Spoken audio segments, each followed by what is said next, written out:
Hi guys, welcome to code for your growth YouTube channel. So మనం coding problems playlist లో ఈరోజు 9th problem చూద్దాం. Okay, ఒకసారి problem statement చదవండి. Write a Java program to find whether given character is vowel or consonant. అంటే user దగ్గర నుంచి మనం ఒక క్యారెక్టర్ తీసుకోవాలి.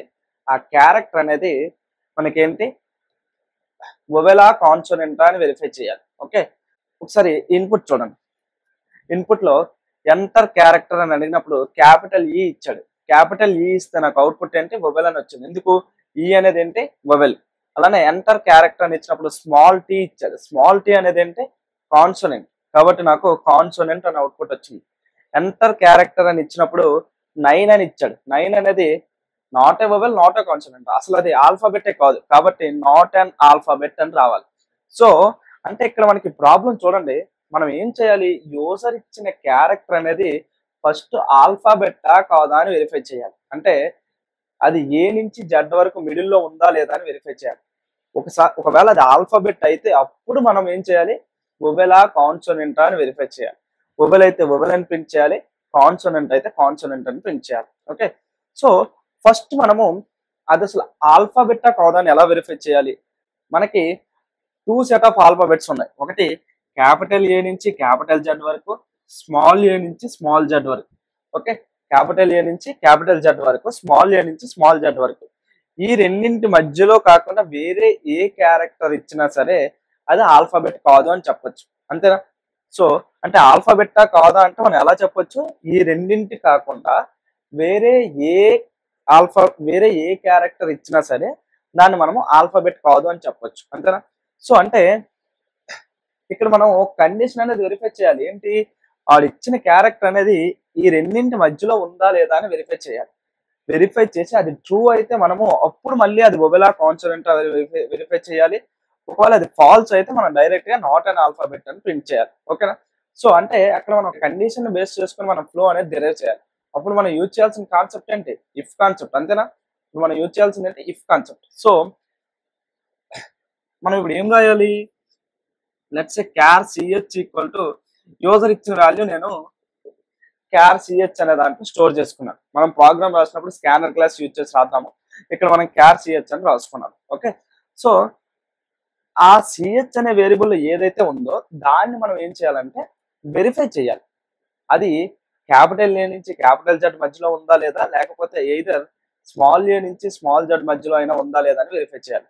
కాబట్టి if ch is greater than or equal to a and ch is less than or equal to z, capital ఏ నుంచి capital Z మధ్యలో అయినా ఉండాలి, లేకపోతే ch is greater than or equal to a and ch is less than or equal to z.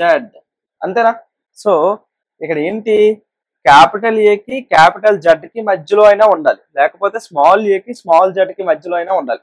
అంటే ఇదైనా satisfy చేయాలి, లేకపోతే ఇదైనా సాటిస్ఫై చేయాలి. కాబట్టి నేను అక్కడ ఏం యూజ్ చేశాను, లాజికల్ ఆర్ ఆపరేటర్ అనేది యూజ్ చేశాను.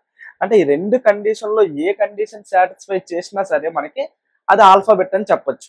అంటే ఏ నుంచి క్యాపిటల్ ఏ నుంచి క్యాపిటల్ జెడ్ మధ్యలో ఇక్కడ మనం లాజికల్ అండ్ ఎందుకు యూజ్ చేసాము అంటే సిహెచ్ అనేది క్యాపిటల్ ఏ నుంచి జెడ్ వరకు ఉండదు కదా, ఈ మధ్యలో ఎక్కడున్నా సరే అంటే సిహెచ్ అనేది greater than or equal to A and less than or equal to Z. అంటే ఈ రెండింటి మధ్యలో ఎక్కడున్నా సరే అంటే greater than or equal to A అవ్వాలి and C H less than or equal to Z కూడా అవ్వాలి. ఎందుకు లాజికల్ అండ్ యూజ్ చేసామంటే greater than or equal to A అని ఉండి ఒకవేళ నాకు జెడ్కి యువతలు ఉందో అనుకోండి, అప్పుడు అది greater than or equal to ఏనే, కానీ నాకు జెడ్ కన్నా ముందు లేదు. కాబట్టి అప్పుడు మనకి ఏమవుతుంది, రాంగ్ గా ఎగ్జిక్యూట్ అవుతుంది. అదే మన లాజికల్ అండ్ యూజ్ చేస్తే మనకి ఏంటి, greater than or equal to A అవ్వాలి, జెడ్కి less than or equal to Z కూడా అవ్వాలి. అంటే ఆ రెండింటి మధ్యలో ఉండాలి. కాబట్టి మనం లాజికల్ అండ్ అనేది యూజ్ చేస్తాం. అలానే ఇక్కడ కూడా లాజికల్ అండ్ అనేది యూజ్ చేస్తాం. స్మాల్ ఏకి స్మాల్ జెడ్కి మధ్యలో ఉండాలి. ఈ రెండింటి ఎక్స్ప్రెషన్ లో ఏదో ఒకటి, అంటే క్యాపిటల్ లెటర్స్ లో అయినా ఉండాలి, స్మాల్ లెటర్స్ లో అయినా ఉండాలి. అప్పుడు మనము లాజికల్ ఆర్ యూజ్ చేయాలి. ఓకే, సో ఈ కండిషన్ ట్రూ రిటర్న్ అయితే మనం దాన్ని ఏమంటాము, అది ఆల్ఫాబెట్ అవుతుంది. కానీ ఆల్ఫాబెట్ అయిన తర్వాత మనం దాన్ని వొవెలా కాన్సోనెంట్ అని డిఫైన్ చేయాలి. అది నెక్స్ట్. ఒకవేళ అది కాకపోతే మనం ఏం చేయొచ్చు, else system dot out dot println not an alphabet, not an alphabet అని రాసుకోవచ్చు. అంటే ఈ రెండు కండిషన్లో ఏది సాటిస్ఫై చేయలేదు. ఓకే, క్యాపిటల్ ఏకి క్యాపిటల్ జెడ్కి మధ్యలో లేదు, స్మాల్ ఏకి స్మాల్ జెడ్కి మధ్యలో లేదు. అప్పుడు మనం దాన్ని అప్పుడు ఏమవుతుంది, కండిషన్ ఫాల్స్ అవుతుంది, ఎల్స్ బ్లాక్ లోకి వచ్చి నాట్ an ఆల్ఫాబెట్ అని ప్రింట్ అవుతుంది. నెక్స్ట్, ఒకవేళ ఆల్ఫాబెట్ అయితే అప్పుడు మనం ఏం చేయాలి, వొవెలా కాన్సోనెంట్ అని వెరిఫై చేయాలి. వొవెల్ ఆర్ కాన్సోనెంట్ మనం ఏ జి ఐ ఓ యు వీటిని మనం వొవెల్స్ అంటాం, రిమైనింగ్ అన్ని ఏమంటాం, కాన్సోనెంట్స్ అంటారు. అంటే వాడు ఇచ్చిన క్యారెక్టర్ ఈ 5 క్యారెక్టర్లు అయినా అవ్వాలి, లేకపోతే small a small e small i small o small u ఈ 5 క్యారెక్టర్, అంటే ఈ 10 క్యారెక్టర్స్ లో ఏదో ఒక క్యారెక్టర్ అయితే మనకి అది వొవెల్. ఆ రిమైనింగ్ 10 క్యారెక్టర్స్ కాకుండా రిమైనింగ్ ఏ ఆల్ఫాబెట్ క్యారెక్టర్ అయినా సరే అది కాన్సోనెంట్. కాబట్టి మనము ఈ 10 ఏదో ఒకటి, అంటే అప్పుడు మనం ఏం చేయాలి, ఆ క్యారెక్టర్ అనేది ఈచ్ అండ్ ఎవ్రీ క్యారెక్టర్ తో వెరిఫై చేయాలి. If CH equal to capital A RR,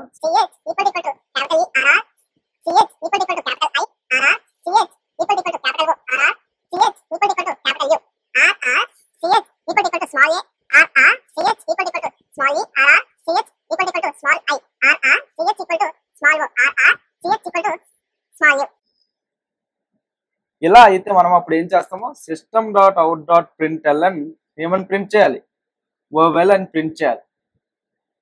ఒకవేళ అది కాకపోతే అప్పుడు మనం ఏమైనా ప్రింట్ చేయాలి, system dot out dot println consonant అని ప్రింట్ చేయాలి. అంతేనా? సో అంటే ఈ క్యారెక్టర్ అనేది ఆల్ఫాబెట్టా కాదా అనేది మనకి అవుట్ సైడ్ ఇఫ్ అనేది డిఫైన్ చేస్తుంది.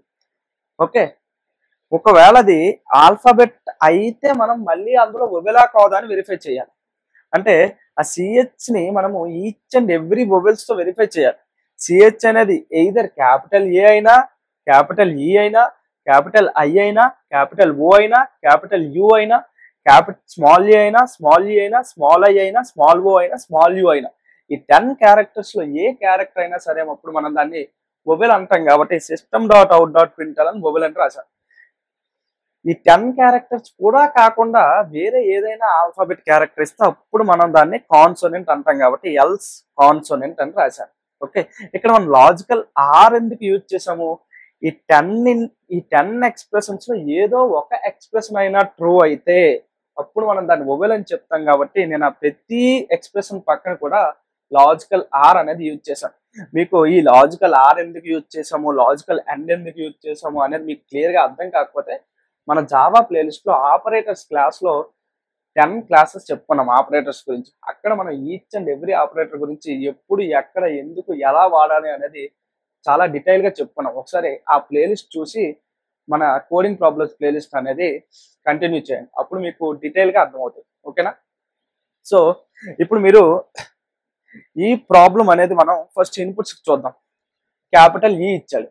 క్యాపిటల్ ఈ ఇచ్చినప్పుడు ఫస్ట్ ఏమవుతుంది, C H greater than or equal to A and C H greater than or equal to Z.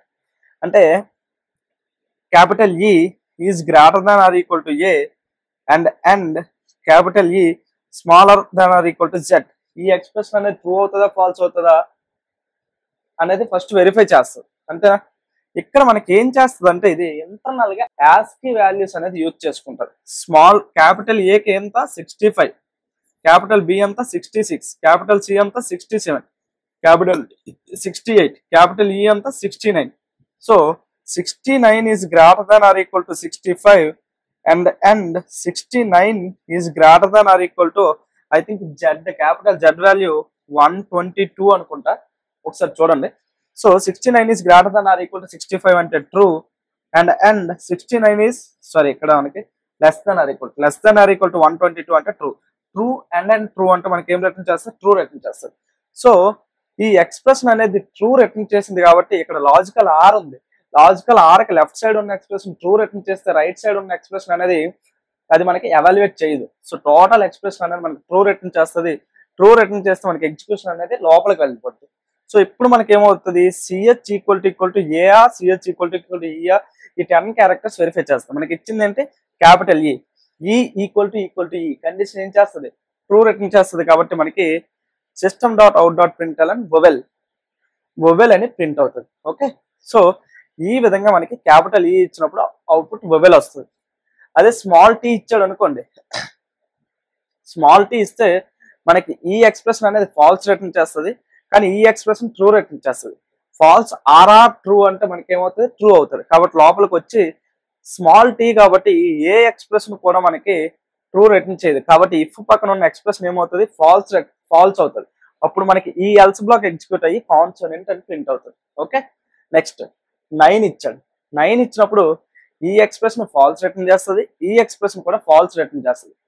Total falls RR falls అంటే ఏం రిటర్న్ చేస్తుంది, ఫాల్స్ అవుతుంది. అప్పుడు మనకి ఈ ఇఫ్ కరస్పాండింగ్ ఎల్స్ ఏది, ఈ ఎల్స్ కాదు, ఈ ఎల్స్ అనేది ఈ ఇఫ్ కి. ఓకే, ఈ ఎల్స్ అనేది ఈ ఇఫ్ యొక్క ఎక్స్ప్రెషన్ మనకి ఫాల్స్ వచ్చింది కాబట్టి ఈ ఎల్స్ బ్లాక్ ఎగ్జిక్యూట్ అవుతుంది.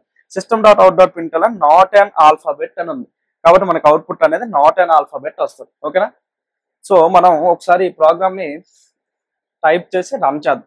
ఓకేనా, హాయ్ గైస్.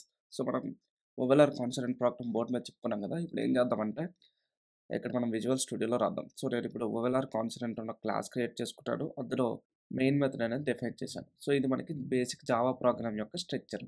సో ఫస్ట్ మనం ఏం చేయాలి, యూజర్ దగ్గర నుంచి ఇన్పుట్ తీసుకోవాలి. అంటే మనం ఏం యూజ్ చేసుకోవాలి, స్కానర్ క్లాస్ యూజ్ చేసుకోవాలి. సో నేను స్కానర్ క్లాస్కి ఆబ్జెక్ట్ క్రియేట్ చేస్తున్నాను. Scanner in equal to new scanner of system dot in. So మనం స్కానర్ క్లాస్ యూజ్ చేసాం కాబట్టి స్కానర్ క్లాస్ని ఇంపోర్ట్ చేసుకోవాలి. Import Java dot util dot scanner. Okay, next యూజర్ని క్యారెక్టర్ ఎంటర్ చేయమని అడగాలి. కాబట్టి system dot out dot print L N enter a character. Okay, user ఇచ్చిన క్యారెక్టర్ అంటే మనం స్టోర్ చేసుకోవాలి. కాబట్టి char C H equal to in dot next line dot char at of 0. So మనం స్కానర్ క్లాస్ యూజ్ చేసి క్యారెక్టర్ ఎలా తీసుకోవాలి అనే దాని గురించి మనం స్కానర్ క్లాస్లో డీటెయిల్గా చెప్పుకున్నాం. ఓకే, సో మీరు ఆ వీడియోని మిస్ చేసి ఉంటే ఒకసారి మన జావా ప్లేలిస్ట్లో ఆ వీడియో ఉంటుంది, దాన్ని చూడండి. ఓకే, సో ఫస్ట్ మనం ఏం చేయాలి, అది ఆల్ఫాబెటా కాదా అని వెరిఫై చేయాలి. కాబట్టి CH is greater than or equal to A and CH is less than or equal to capital Z. So ఈ ఎక్స్ప్రెషన్ అయినా మనకి ట్రూ అవ్వాలి. Okay, or or CH is greater than or equal to small A and CH is less than or equal to small Z. ఈ expression అయినా true అవ్వాలి. So ఈ రెండింట్లో ఏ ఒక్క ఎక్స్ప్రెషన్ ట్రూ అయినా సరే మనకి అది ఏం రిటర్న్ చేస్తుంది, అది ఆల్ఫాబెట్ అని చెప్తాం.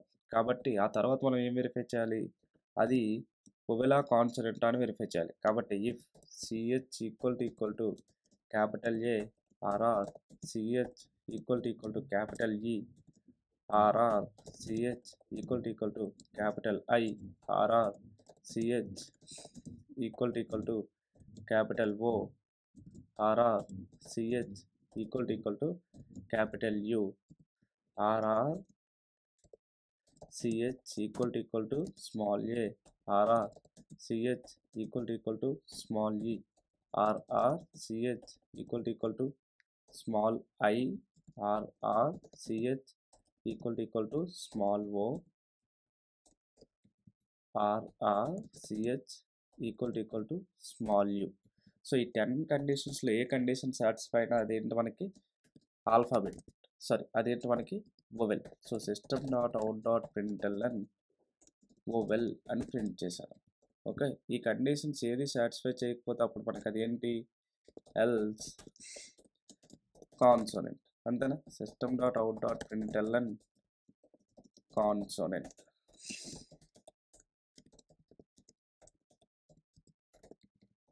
ఓకే, సో ఒకవేళ ఈ కండిషనే సాటిస్ఫై చేయకపోతే అప్పుడు మనం దాన్ని ఏమంటాం, నాట్ అన్ ఆల్ఫాబెట్. కాబట్టి ఆ ఇఫ్కి కరస్పాండింగ్ ఎల్స్ బ్లాక్ రాసి అందులో system dot out dot println not an alphabet అని ప్రింట్ చేశాను. ఓకే, అంతే, మనకి ప్రోగ్రామ్ అనేది అంతే, అంతకుమించి ఇంకేం లేదు. సో మనం ఒకసారి ఇప్పుడు ప్రోగ్రామ్ని కంపైల్ చేసి రన్ చేద్దాం. Java C space vowel or consonant dot Java compile చేశాను. Next execution. Okay, enter a character. Let's capital E ఇచ్చాడు, నాకు ఓవెల్ అని వచ్చింది. అంతేనా, క్యాపిటల్ ఈ ఓవెల్ కాబట్టి ఓవెల్ అని వచ్చింది. Next enter a character. Small T ఇచ్చాడు, స్మాల్ టీ ఏంటి మనకి కాన్సనెంట్ కాబట్టి కాన్సనెంట్ అని వచ్చింది. ఎందుకు, ఈ కండిషన్ సాటిస్ఫై అయింది, ఈ కండిషన్ ఫెయిల్ అయింది కాబట్టి ఈ ఎల్స్ బ్లాక్ ఎగ్జిక్యూట్ అయ్యి కాన్సనెంట్ అని వచ్చింది. నెక్స్ట్ మనకి లెట్స్ నేను 9 ఇచ్చాను అనుకోండి, నాకేమని వచ్చింది, నాట్ అన్ ఆల్ఫాబెట్ అని వచ్చింది. ఎందుకు, ఈ కండిషన్ అనేది మనకి ఫాల్స్ రిటర్న్ చేసింది కాబట్టి ఈ ఎల్స్ బ్లాక్ ఎగ్జిక్యూట్ అయ్యి మనకి ఫాల్స్ రిటర్న్ చేసింది. ఓకేనా, ఈ విధంగా మనం ఫస్ట్ ఆల్ఫాబెటా కాదా అని వెరిఫై చేసి ఆ తర్వాత వొవెలా కాదా అని వెరిఫై చేయాలి. Okay, thank you so much guys. మీకు మన వే ఆఫ్ ఎక్స్ప్లెనేషన్ నచ్చితే వీడియోని లైక్ చేసి కామెంట్ చేయండి.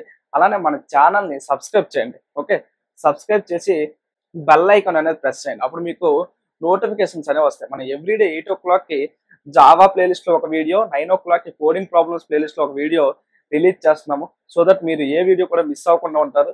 మీరు క్యాంపస్ ప్లేస్మెంట్స్ ప్రిపేర్ అయితే మన జావా ప్లేలిస్ట్ని, కోడింగ్ ప్రాబ్లమ్స్ ప్లేలిస్ట్ని ఫాలో చేయండి. మీకు ఖచ్చితంగా క్యాంపస్ ప్లేస్మెంట్స్లో చాలా యూజ్ అవుతుంది. ఓకేనా, thank you so much guys.